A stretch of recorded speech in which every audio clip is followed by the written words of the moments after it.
Mesdames et messieurs, bonsoir. Merci d'avoir choisi RTI1 pour vous informer. Voici les titres de ce 20h. Le groupe bancaire britannique Standard Chartered Bank envisage de développer ses activités en Côte d'Ivoire. Son directeur général a été reçu par le président de la République, Alassane Ouattara, ce mardi.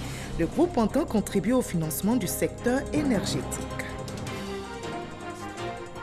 Notre dossier de ce 20h nous mènera au Maroc à la rencontre de jeunes migrants africains pris au piège après avoir tenté de rallier l'Europe par tous les moyens. Le rêve de l'Eldorado brisé, ces jeunes prêts à affronter les eaux dangereuses de la Méditerranée sont aujourd'hui livrés à eux-mêmes.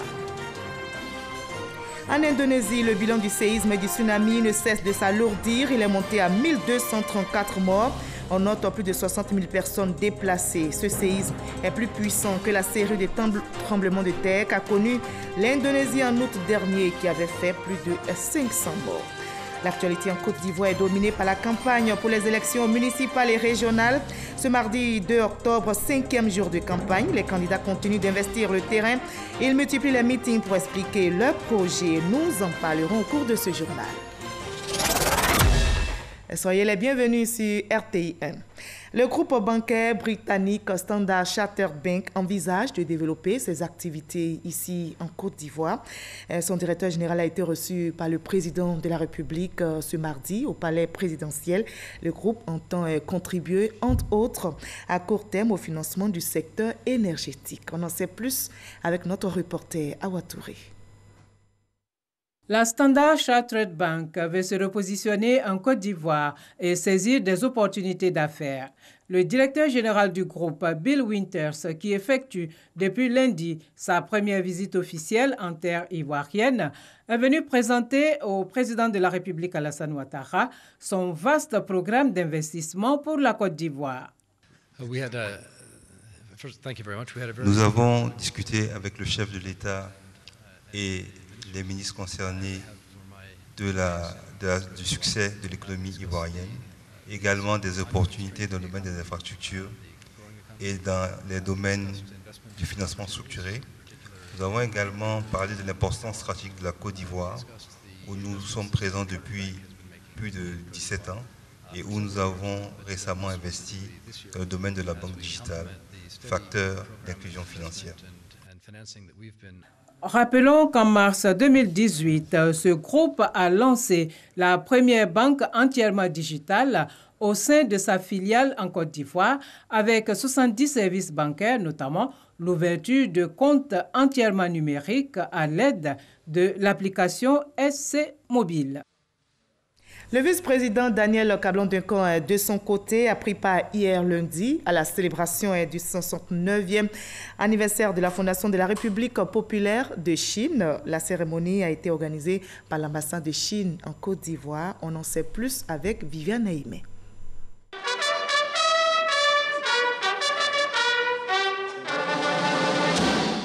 La célébration ce lundi 1er octobre, ici à Abidjan, du 69e anniversaire de la fondation de la République populaire de Chine était placée aussi sous le signe du 35e anniversaire des relations diplomatiques entre la Côte d'Ivoire et la République populaire de Chine.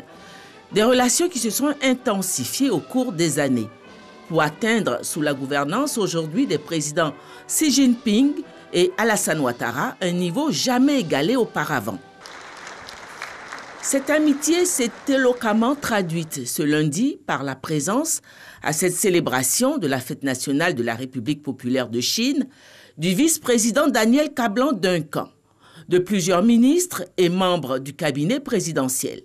On notait aussi la présence de nombreux invités, membres du corps diplomatique, jeunes étudiants, cadres de l'administration et des divers secteurs d'activité, une affluence qui démontre l'intérêt croissant et l'estime de la population ivoirienne pour la puissante Chine.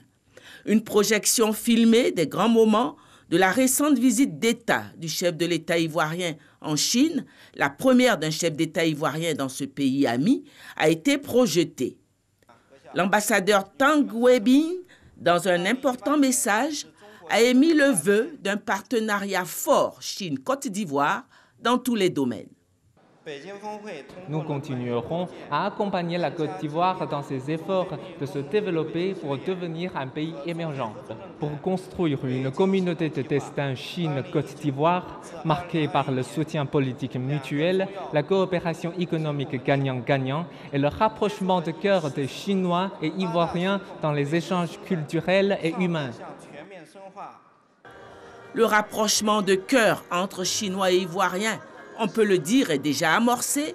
Une chorale de jeunes Ivoiriens a bercé l'assistance de chants en langue chinoise.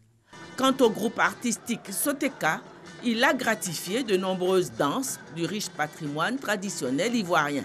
Le vice-président Daniel Kablan-Duncan, livrant ses sentiments, s'est dit heureux du rapprochement entre la Chine et la Côte d'Ivoire. Vous savez qu'il y a eu beaucoup de réalisations que la République populaire de Chine a faites en Côte d'Ivoire. C'est qui existent déjà comme le Palais de la Culture, comme l'autoroute de Grand Bassam, comme l'eau venant de Beaunois, le ministère des Affaires étrangères. Vous voyez, il y a déjà beaucoup de choses qui ont donc été faites. Et il y a de nouvelles choses qui viennent, notamment le 4e pont. Et nous avons l'aéroport d'Abidjan. Vous savez, cette coopération se densifie. Et le fait qu'il y ait le dossier, la ceinture, la route, c'est-à-dire en fait, la Chine prend de plus en compte un des éléments qui intéressent particulièrement l'Afrique, qui sont le problème des infrastructures. Parce que l'un des éléments du sous-développement, c'est le manque d'infrastructures. Et la BAD a montré qu'il faut à peu près 100 milliards d'investissements au niveau des infrastructures en Afrique pour permettre à l'Afrique de rattraper. Or, on ne finance actuellement que 50 milliards. Le dossier dont a parlé le président de la République à son retour, les 100 milliards de dollars que la Chine va investir sur les 3 ans, 20 milliards par an, vont permettre de densifier les infrastructures en Afrique. C'est comme ça qu'on pourra aller de l'avant. Le vice-président Daniel Kablan-Duncan a été invité à couper avec l'ambassadeur Tang Weibin le gâteau d'anniversaire aux couleurs des drapeaux chinois et ivoiriens, ouvrant ainsi le gigantesque buffet garni de mets chinois. La Côte d'Ivoire entretient aussi de bonnes relations et d'amitié et de coopération avec les États-Unis d'Amérique. Le chef de la diplomatie américaine et le ministre des Affaires étrangères de Côte d'Ivoire ont eu une séance de travail à Washington. C'était en marge des travaux de la 73e Assemblée générale de l'ONU. Politique américaine en Afrique, opportunités d'affaires en Côte d'Ivoire sont autant de sujets évoqués par les deux hommes. Michel Digré depuis Washington.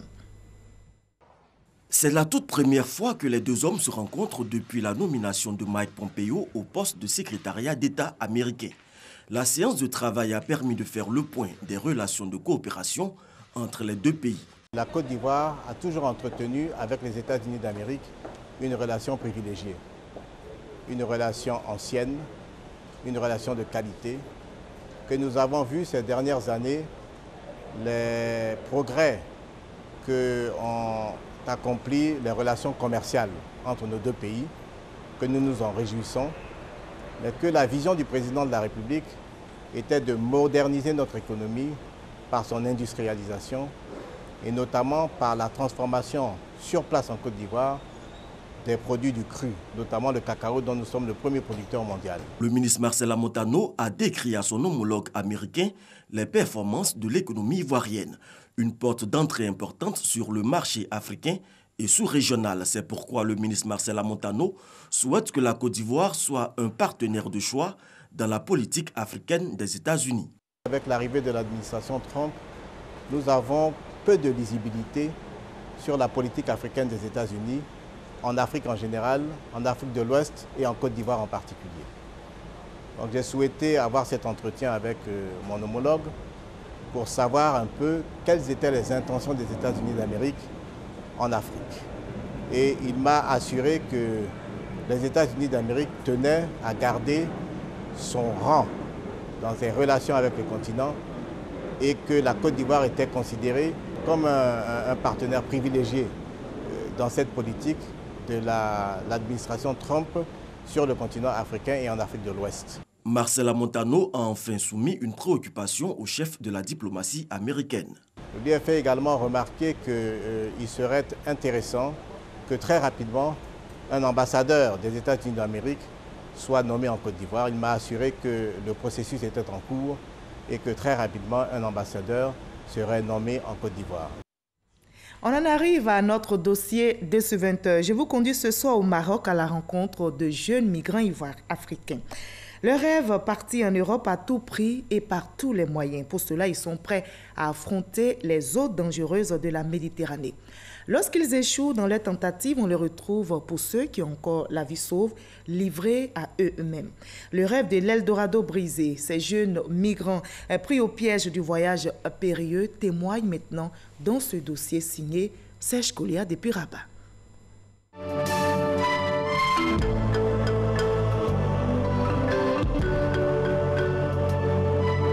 Voici la vie que mènent de jeunes Africains subsahariens au Maroc.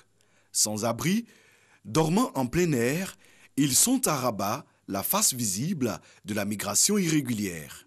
C'est la misère catastrophe, cette vie, une vie clochard. Notre objectif, c'est pour aller en Europe, parce qu'en Afrique, il n'y a rien là-bas. Il n'y a pas de travail, tu ne travailles pas, tu ne peux pas payer une chambre à 100 € par mois. Nous sommes obligés maintenant de dormir ici dans ces jardins avec les frères et à l'harmonie, on oublie les restes.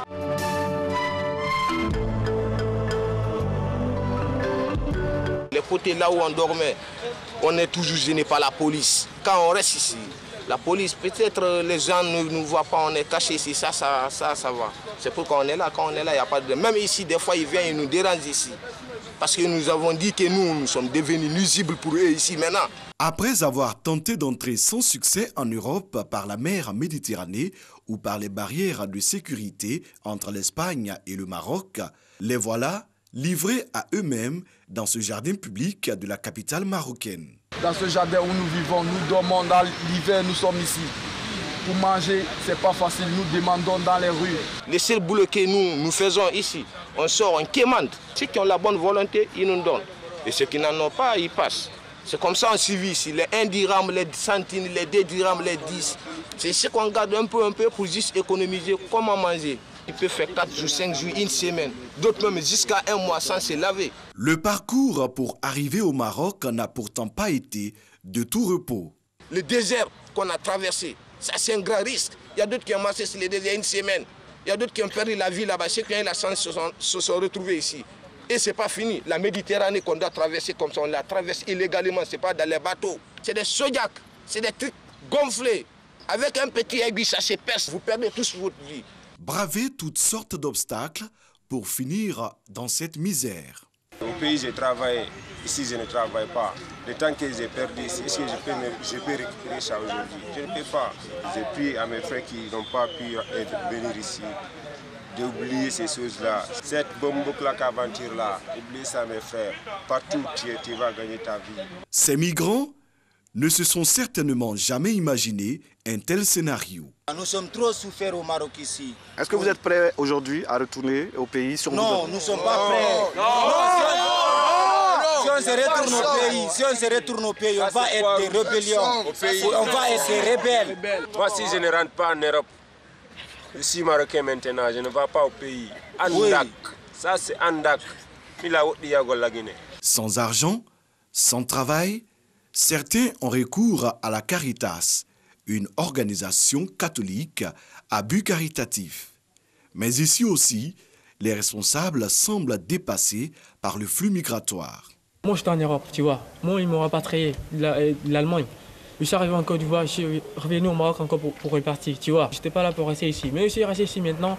Mon argent est fini, tu vois. Je n'ai rien. Donc maintenant, il faut les gens qui vont nous aider, qui vont nous soutenir, donner le logement. Maintenant, les gars nous laissent aussi. Donc on est livrés à nous-mêmes. On a oublié de faire n'importe quoi ici. Je remercie Dieu. M'ont donné un rendez-vous demain par rapport à mon logement. D'autres migrants essaient de se prendre en charge. C'est le cas de Patricia. Elle est tresseuse et vendeuse de produits de beauté à la Médina de Rabat. Elle s'en sort bien avec son activité, nous dit-elle. Moi, mon objectif précis, ce n'est pas pour traverser la Méditerranée pour l'Europe. Je suis venue faire un peu d'économie et retourner dans mon pays pour exercer d'autres métiers. Selon Patricia, une cinquantaine de jeunes Ivoiriennes exercent la même activité qu'elle à Rabat. De mon point de vue, l'Europe n'est pas une terre promise. Ce n'est pas la peine de risquer sa vie dans la mer. parce que c'est vraiment un très grand risque. La Méditerranée, ce n'est pas une piscine ni une plage. Elvis est le président de la communauté des Ivoiriens de Rabat. Chaque année, nous indique-t-il, environ 500 Ivoiriens arrivent au Maroc. Les Ivoiriens qui viennent ici, quand ils sont dans ce genre de lieu, on les enlève là pour les mettre dans un foyer. On leur propose deux choix. Parce que traîner ici, c'est ternir l'image de la Côte d'Ivoire. Donc on leur demande soit de rentrer au pays, ou soit de s'intégrer. Mais en s'intégrant, c'est de travailler. Donc on discute avec des entreprises qui sont organisées, on leur présente seulement, on leur demande leur passeport, puis bon, on les fait travailler jusqu'à ce qu'ils aient 2-3 sous pour pouvoir rentrer en Côte d'Ivoire après. Si certains migrants acceptent de rentrer au pays, le retour n'est pas envisageable pour la plupart. Je n'ai pas envie de retourner en Côte d'Ivoire avec la bouche percée. Je préfère mourir dans la mer d'avoir honte devant mes parents. C'est un peu ça. Réussir ou mourir, telle est la résolution lourde de conséquences prise par ces jeunes Africains. Autant dire que le phénomène de la migration irrégulière, avec son lot de morts, n'est pas prêt de s'arrêter de sitôt. Et pourtant, l'Eldorado, ce n'est pas forcément ailleurs. Allez, dans le quotidien donc, de jeunes migrants pris au piège d'un voyage périlleux, un dossier signé Serge Coléa. De l'autre côté du globe, en Indonésie, le bilan du séisme et du tsunami survenu vendredi ne cesse de s'alourdir. Il est monté à 1234 morts selon l'agence de gestion des catastrophes. On note également plus de 60 000 personnes déplacées. Ce séisme qui a frappé l'île vendredi est plus puissant que la série de tremblements de terre qu'a connu l'Indonésie en août dernier, qui avait fait plus de 500 morts et environ 1500 blessés sur l'île de Lombok, voisine de Bali. On revient en Côte d'Ivoire. L'actualité est dominée par la campagne pour les élections municipales et régionales. Ce mardi 2 octobre marque le 5e jour de campagne. Nous allons voir maintenant l'ambiance dans les régions et les communes de Côte d'Ivoire.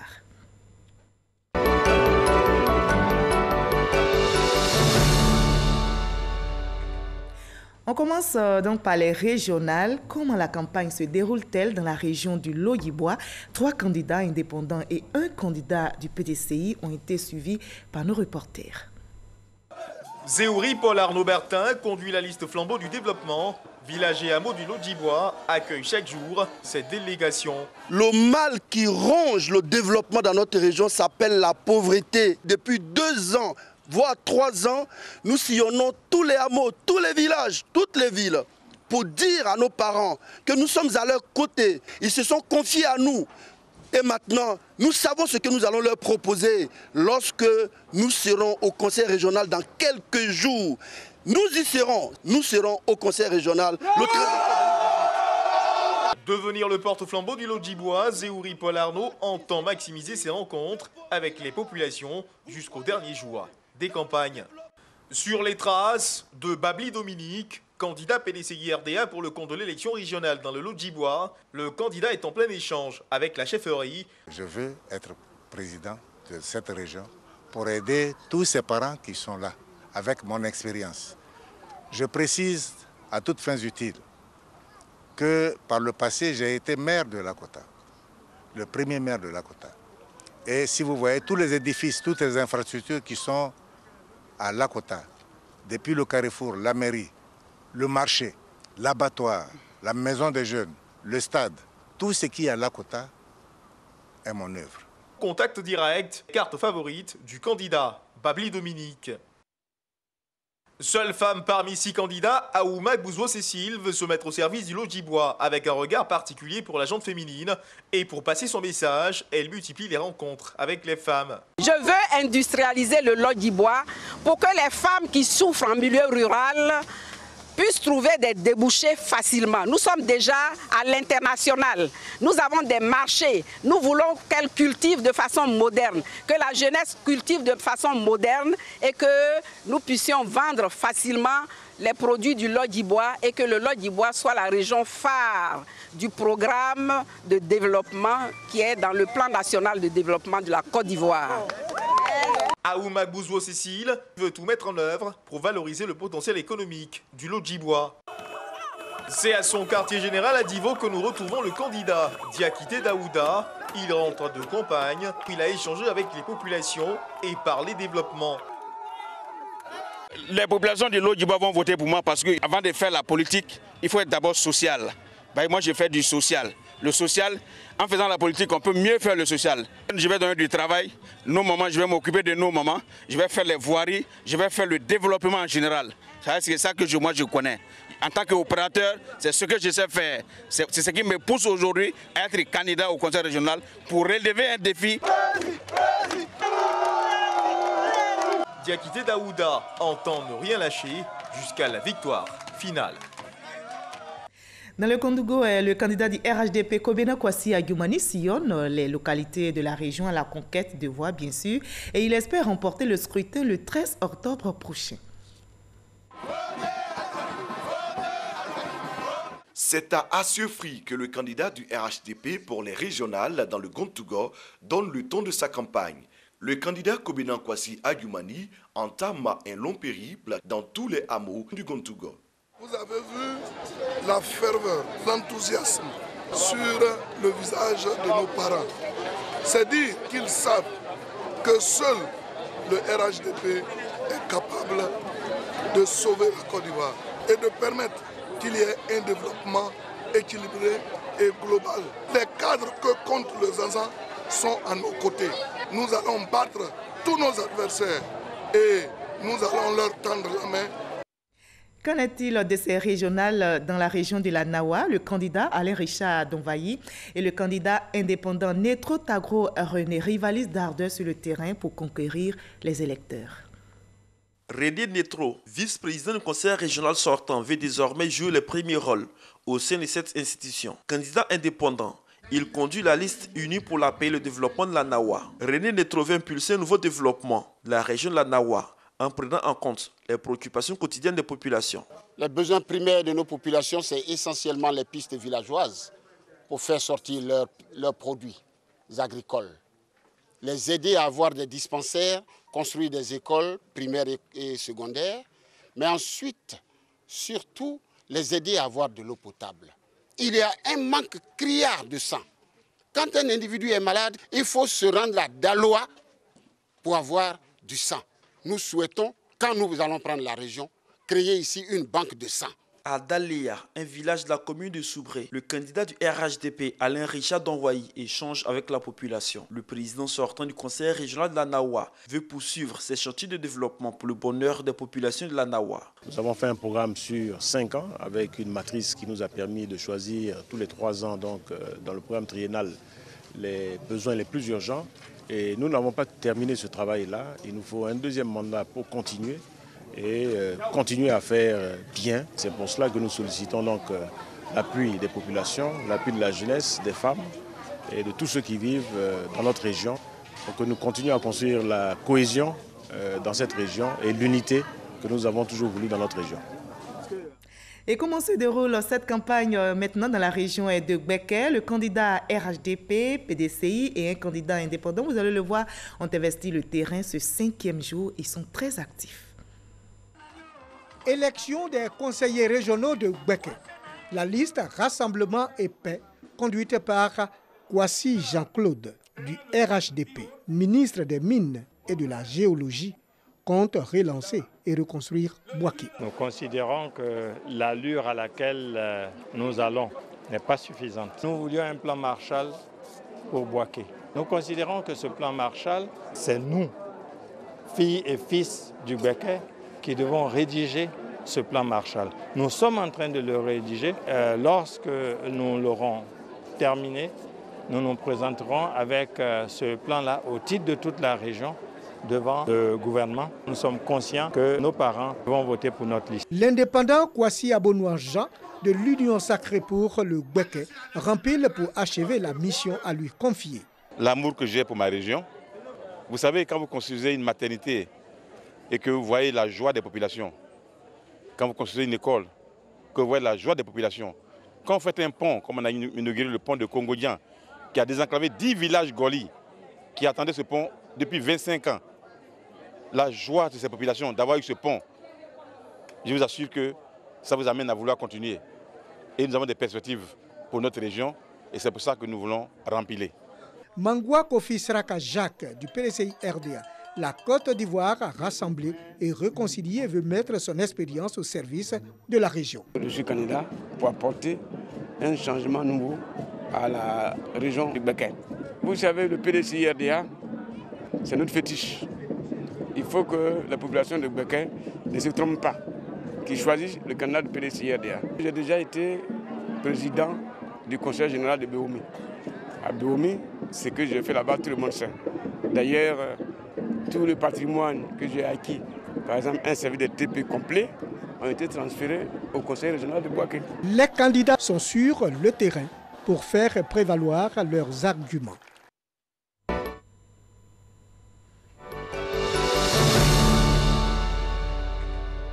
La place maintenant au municipal. La commune de Fakobli, c'est dans l'ouest ivoirien, est aux couleurs de ces municipales. Les candidats ne manquent pas d'arguments à l'endroit des populations. Voyons leur stratégie avec nos différents reporters. Fakobli vit au rythme de la campagne municipale. Meeting éclaté, parade dans les rues pour Guy Monet Gabriel, candidat RHDP. Il affirme que sa candidature est motivée par le cri de cœur de ses parents. S'il est élu, voici ce que sera Fakobli. Nous avons pour ambition de pouvoir un peu relever l'aspect économique du département de Fakobli. Au plan social, il y a des écoles qui tombent pratiquement en ruine. Nous voulons les réhabiliter et construire de nouvelles classes. Au niveau de la communication, nous allons modestement mettre en place FAO FM, qui sera une radio locale. Et puis, il y a beaucoup de culture au niveau de Fakobli. Il y a FAO Festival que nous allons mettre en place. Guy Sévérin, candidat indépendant, est en réunion avec son cabinet à son quartier général. Il réajuste le programme de la journée. Son principal combat, c'est d'améliorer la voirie urbaine de Fakobli. Fakobli a de sérieux problèmes. Dans un premier temps, il n'y a même pas de route. Le premier pas, dès que je suis élu, c'est pour reprofiler ces routes-là ou bien ces rues-là, au moins 2 fois dans l'année, pour que nos parents qui ont les productions éloignées, qui puissent avoir le temps librement d'évacuer ces productions-là. Autre candidat indépendant, le maire sortant. Il est enseignant-chercheur en phytopathologie. Poète Jean conduit la liste Alliance pour le développement de Fakobli. Il se fait appeler le bâtisseur. Il brandit son bilan comme atout principal. Je suis candidat à ma propre succession parce que je vais défendre d'abord mon bilan. Nous avons fait des investissements qui sont importants. Le grand complexe commercial qui fait la fierté de Fakobli. Nous allons nous étendre maintenant sur les villages environnants. Nous avons un projet de marché annexe à Kiriao, à Guézon, à Soumaï. Ce sont des gros villages. Je demande à la population d'ouvrir les yeux, de bien voir, de bien écouter. Le convoi de la candidate indépendante Kei épouse Ewi Esther se dirige vers un village de Fakobli pour convaincre les électeurs.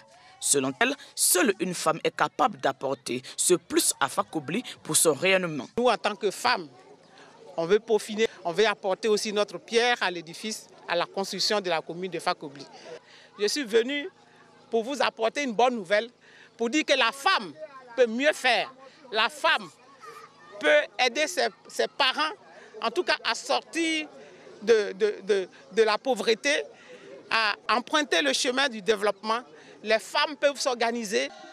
Dans un autre village communal de Fakobli, la dépositaire de la liste Jeunesse, Développement, Croissance prend un bain de foule. Séa Menendi, 35 ans, titulaire d'un 2A en droit. Son combat, faire de la jeunesse de Fakobli la cheville ouvrière du développement. Regardez aujourd'hui la jeunesse de Fakobli.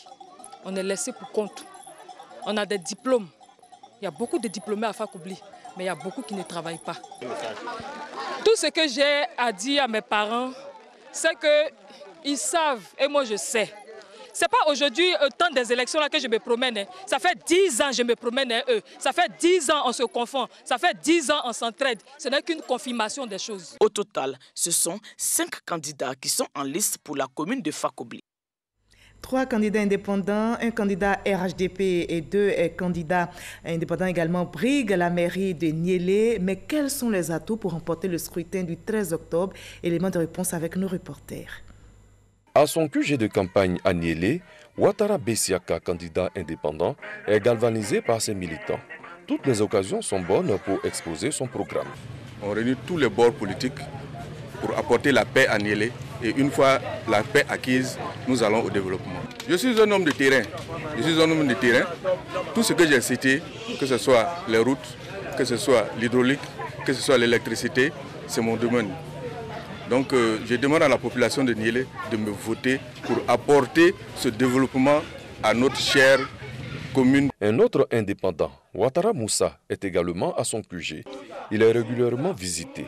Ses ambitions. Je constate que mon village a besoin d'un leader capable de rassembler tous les fils et toutes les filles du village pour parler développement, pour parler cohésion sociale, pour parler de la paix. Niélé est la dernière ville, la dernière commune avant d'arriver au Mali.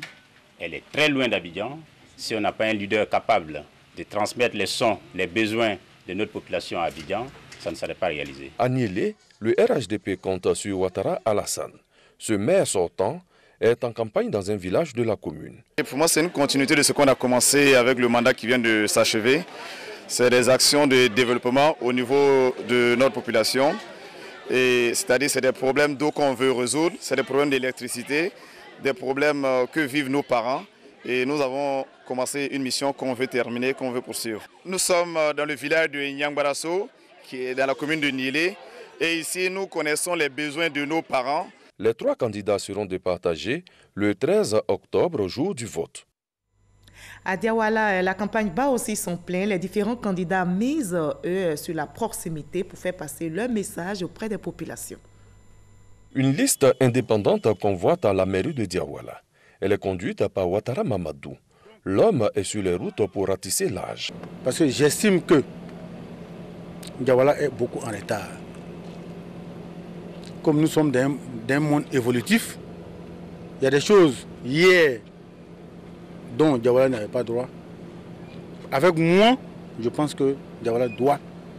Enfin, Diawala mérite mieux que ce qu'ils ont aujourd'hui. Alors, quels sont les projets que tu fais pour Diawala? En face, le RHDP avec le maire sortant, Ouattara Youssouf, pour suivre les actions entamées pour parachever le développement de la commune et son leitmotiv.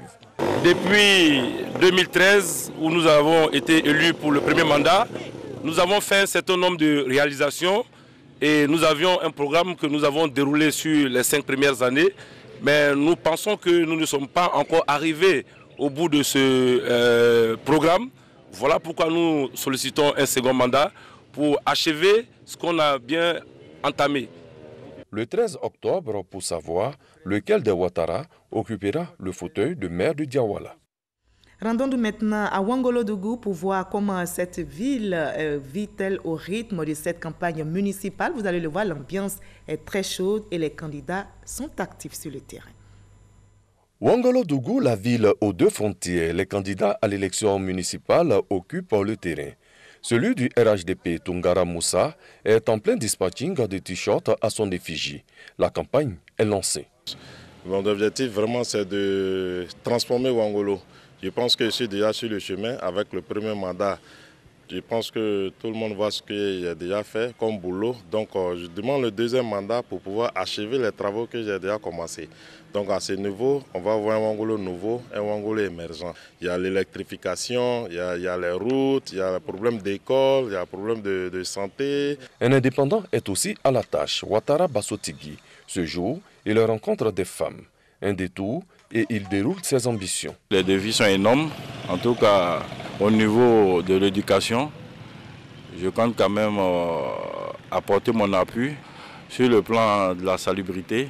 Je compte quand même aussi peut-être avoir la possibilité d'acquérir d'autres matériels, développer l'agriculture, mécaniser l'agriculture pour qu'on puisse motoriser l'agriculture, pour que nous puissions avoir plus de rendement. 10 718 électeurs sont appelés aux urnes le 13 octobre prochain à Ouangolodougou.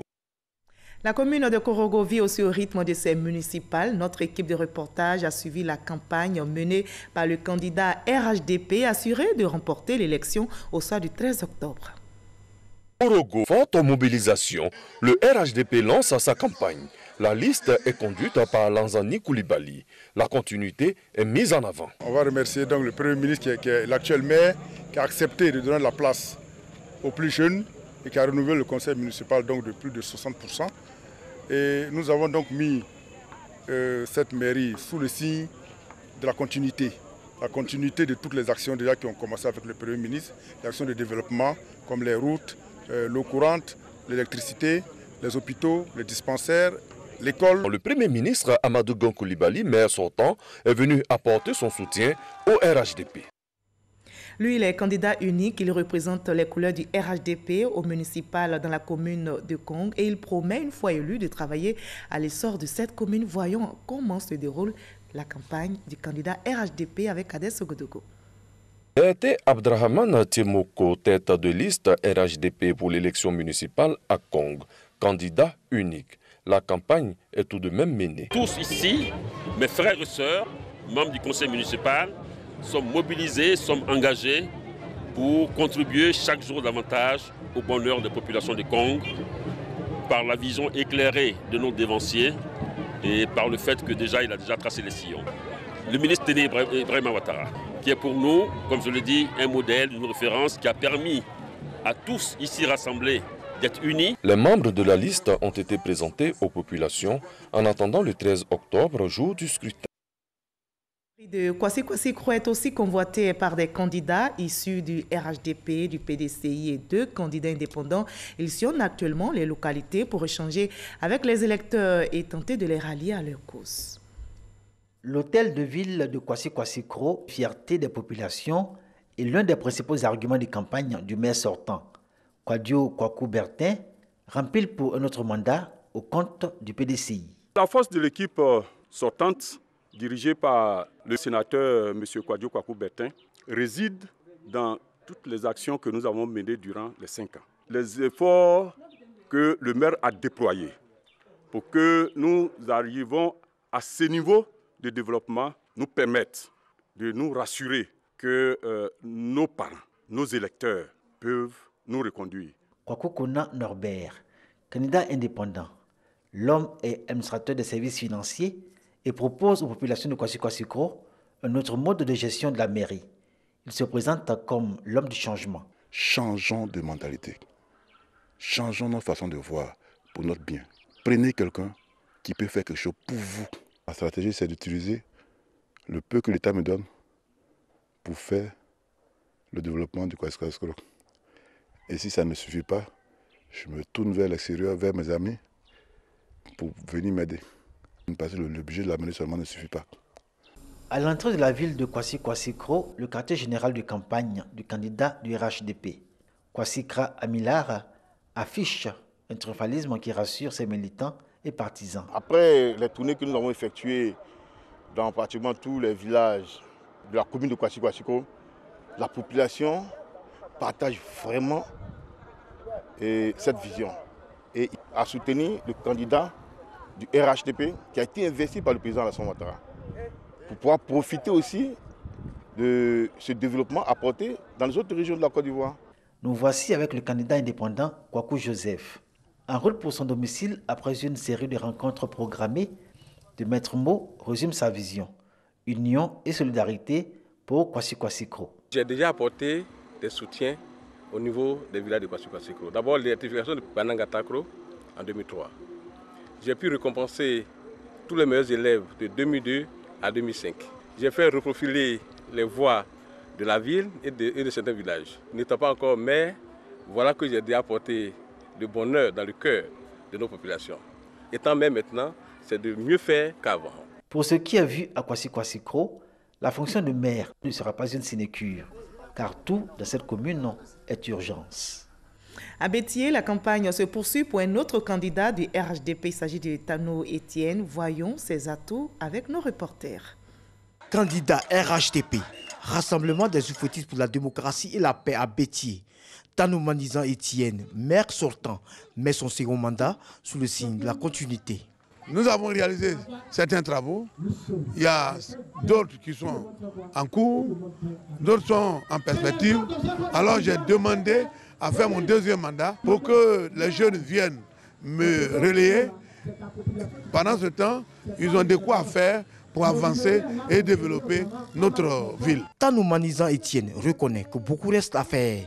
Son plus gros challenge après son élection, la construction d'un bloc opératoire.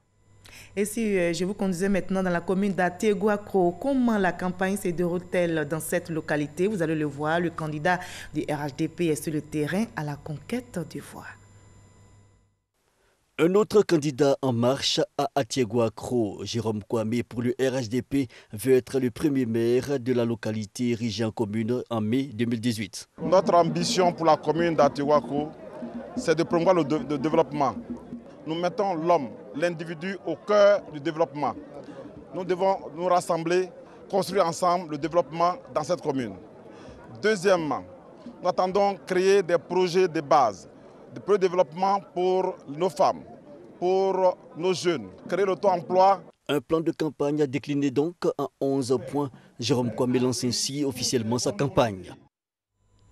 Un candidat du PDCI et 2 candidats indépendants briguent, eux, la mairie d'Agny-Bilekro. Voici le message pour convaincre les populations. Roger Mbia Mandoja est le maire sortant de la commune d'Agny-Bilekro.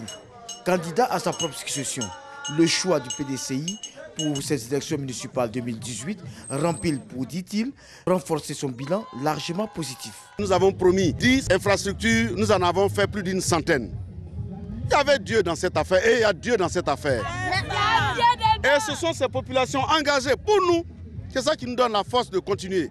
Nous allons continuer dans Agny-Bilekro parce que c'est chez nous. Nous allons continuer avec l'aide que l'État nous accorde, avec ce que l'État nous accorde pour faire en sorte qu'Agny-Bilekro fasse bon vivre ici. Parce que nous vivons ensemble ici et nous vivons tranquillement ensemble ici. Tungara Mamadou, candidat indépendant, opte pour une campagne de proximité au marché d'Agny-Bilekro. Il explique sa nouvelle vision pour la circonscription d'Agny-Bilekro aux populations. Aujourd'hui, nous sommes au marché. Nous voulons toucher de plus près les souffrances, les difficultés des populations. Un maire, il est le manœuvre des populations et les populations doivent le sentir. Il doit être plus proche des populations. Et c'est pourquoi nous avons opté pour la proximité. D'abord pour nous permettre de toucher de plus près les difficultés des populations, mais en même temps comprendre un peu les difficultés dans lesquelles ils vivent. Parade pour le candidat indépendant Kwaku Kanga Edmond dans les rues d'Agny-Bilekro. Planteur de son état, il affirme être l'homme de la situation pour un renouveau de la cité de volailles et de tomates. Si je suis élu, j'apporterai le bien-être à mes parents. Parce que vous voyez, l'infrastructure manque au niveau d'Agny-Bilekro. L'adduction d'eau manque. Les gens sont dans le noir. Il y a plus d'agressions. Vraiment, il faudrait un changement. Avec le peu que la mairie a, on pourra aider la population. Et surtout, il faut savoir négocier aussi avec les partenaires extérieurs. Les 3 candidats invitent les populations à la cohésion et à la paix pour un scrutin apaisé le 13 octobre prochain à Agny-Bilekro. Du côté de Kounfao, les candidats misent aussi sur la proximité. Vous allez le voir, ils sont à la recherche de voix sur le terrain. Philomène Etilé conduit la liste Rassemblement pour l'émergence de la commune de Kounfao, venue à la rencontre des électeurs de Koria. Objectif, rallier le maximum de voix dans la plus importante zone de la circonscription électorale. J'ai la population avec moi, chacun a apporté sa pierre à l'édifice parce qu'ils ont foi en moi, ils attendent le changement et le changement c'est avec maman Etilé Philomène. Cette année, c'est le moment des femmes et nous allons balayer Kounfao, retirer les candidats. Ma priorité, c'est le plateau technique de Kounfao parce que nous sommes fatigués de transporter nos mamans en couche à Agny-Bilekro. Au niveau de la jeunesse, nous avons beaucoup de projets pour eux. Faites confiance à Maman Etilé. Ensemble, main dans la main avec Hilaire Ngetia Kofi, le candidat indépendant vient avec des propositions de développement pour Kounfao. À Mborato, il communique avec les populations.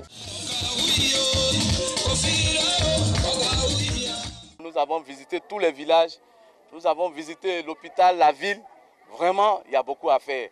Et il faut un homme disponible, qui a une vision, qui est un manager. Kounfao nouveau, c'est Kounfao où les gens peuvent bien se soigner, où les femmes vendent bien leurs produits, où la ville est très éclairée, parce que pour nous l'émergence, ce n'est pas un vain mot.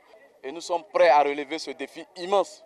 Koria, localité située à environ 3 km de Kounfao, ouvre les bras aux candidats du RHDP, venu partager sa vision du développement local. Notre but, c'est de contribuer à l'émergence pour un développement axé sur les services de base, notamment la santé, l'éducation, l'environnement. Il faut rassembler toutes les compétences pour que Kounfao puisse faire un décollage nouveau. Agir ensemble. Si nous agissons ensemble, nous allons décider ensemble, il va sans dire. Nous allons récolter ensemble et puis nous allons partager ensemble. Colonel de douane Yao Kwame Noël se dit prêt à se mettre au service de ses concitoyens.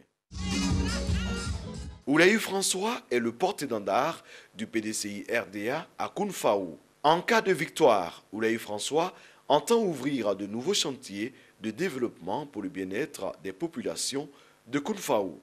Intensifier nos actions sur Kounfao ville. Parce que le mandat passé, nous avons travaillé plutôt dans les villages. Nous allons nous occuper de l'environnement, les caniveaux et autres. Nous allons acquérir une machine pour nous occuper des rues, faire l'extension de l'électrification, construire une 3e école primaire, embellir la ville pour que Kounfao, dans 5 ans, soit vraiment une très belle cité.